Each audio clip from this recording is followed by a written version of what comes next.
nom du Père et du Fils et du Saint-Esprit. Amen.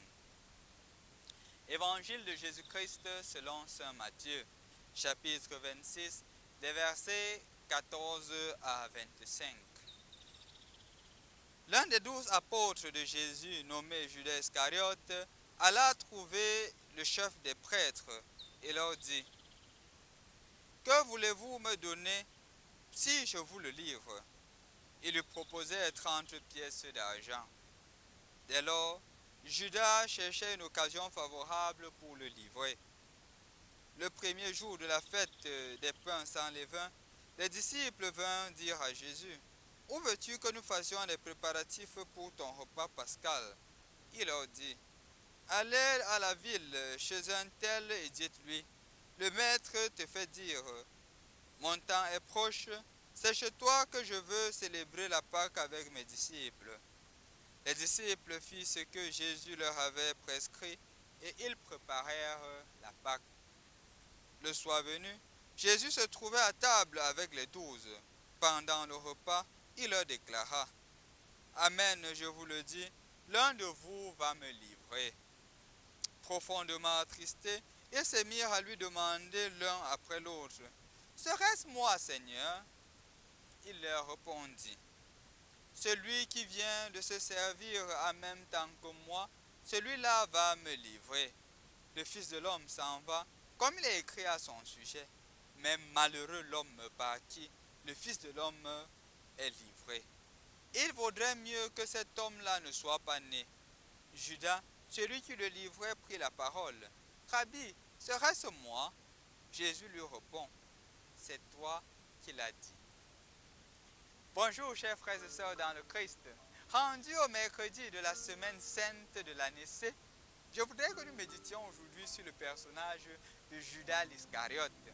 En effet, quand vous regardez les évangiles, à la différence de Pierre qui est toujours mis en tête de liste, Judas Iscariote est toujours mis en bas de liste, comme pour dire que c'était le dernier. Mais il faudrait faire un peu attention. Parce que si on ne fait pas attention, on a déjà un stéréotype sur Judas et on le regarde seulement d'un point de vue mauvais.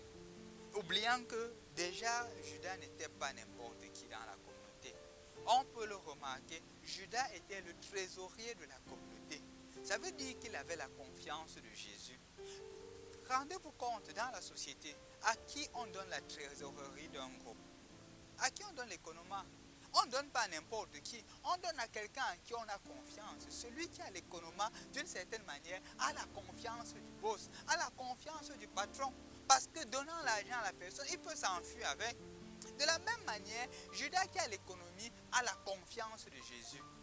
C'est seulement que d'une certaine manière, puisque le scandale s'était produit après, en faisant la relecture et en réécrivant, on donne seulement les aspects négatifs de Judas. Mais la vérité, c'est que Judas avait la confiance de Jésus. La deuxième des choses, c'est que Judas était un garçon très intelligent. Vous pouvez le remarquer dans la lecture de lundi, dans Jean chapitre 12, des versets 1 à 11, où quand Marie vient verser le parfum sur les pieds de Jésus, il est déjà capable de calculer, d'estimer le montant du parfum. Et il dit, ça vaut 300 pièces d'argent. Il est capable. Ça veut dire que c'est un gars très intelligent. Troisièmement, vous voyez, quand on parle des troubles dans les évangiles à propos des apôtres, Judas ne réagit pas trop. Parce que Judas était un gars aussi réservé. C'était un gars mature, comme on pourrait le dire. Il ne vociférait pas. Il n'était pas comme les fils du tonnerre. Oh, à point de geste, il s'agit. C'était un gars calme. C'est pour cela qu'on n'entend pas trop parler. Donc, d'une certaine manière, on ne le voit pas trop comme un troublemaker, comme un semeur de troubles. Non.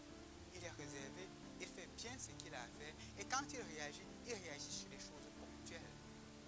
Par exemple, le fait qu'on ait donné 300 pièces d'argent pour les pieds de Jésus. Et dans l'évangile d'aujourd'hui, serait-ce moi? Donc il ne parle pas trop. Mais on pourrait se poser la question, qu'est-ce qui s'est donc passé? Comme diraient les jeunes, qu'est-ce qui n'a pas marché?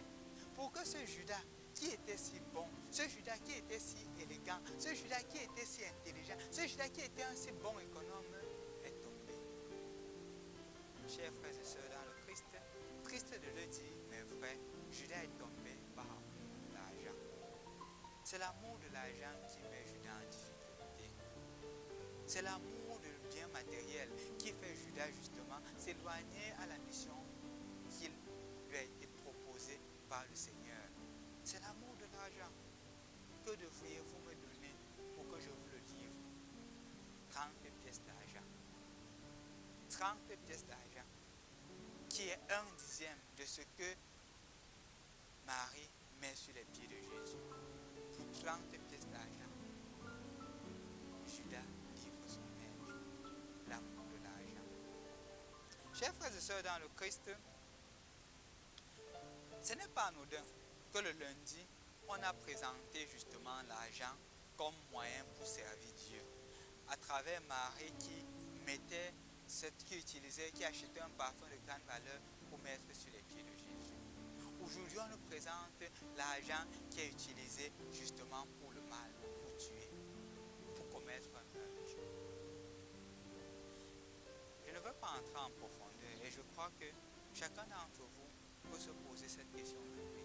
Jusqu'où l'argent est mon maître? Jusqu'où l'argent est mon maître? Parce que l'amour de l'argent crée beaucoup de situations. Vous qui êtes dans des familles, vous les connaissez mieux que moi. Combien de familles sont divisées à cause de l'argent? Combien de filles perdent leur virginité à cause de l'argent? Le phénomène de Sugar Daddy qui est en train de se répandre dans la société aujourd'hui à cause de l'argent. Oubliant qu'au-delà de cela, il y a des pratiques occultes qui se font sur des enfants à cause de l'argent. Combien d'employés ne sont pas payés? Quand ils vont se plaindre, on donne de l'argent derrière et ils sont condamnés injustement. L'argent. Combien de situations nous rendent loin de Dieu à cause de l'argent? Parfois la pauvreté nous font entrer dans des porte-monnaies magiques. Parfois certaines situations nous font entrer dans des loges à cause de l'argent. Et quand ça se produit ainsi, une fois de plus, nous sommes en train de trahir Jésus. Parce que Jésus a mis l'argent à notre service et non comme notre maître, et non comme notre Dieu. D'une certaine manière, mon frère, ma soeur, quel est le rapport de l'argent? Parfois même dans certaines familles, des parents négligent les enfants parce qu'ils disent que je cherche l'argent. Ils n'ont pas le temps de l'éducation des enfants à cause de l'argent. Beaucoup de personnes sont des Judas. En beaucoup de sens, dans beaucoup de domaines, nous sommes aussi parfois des Judas. Nous sommes donc appelés à nous convertir pour tuer en chaque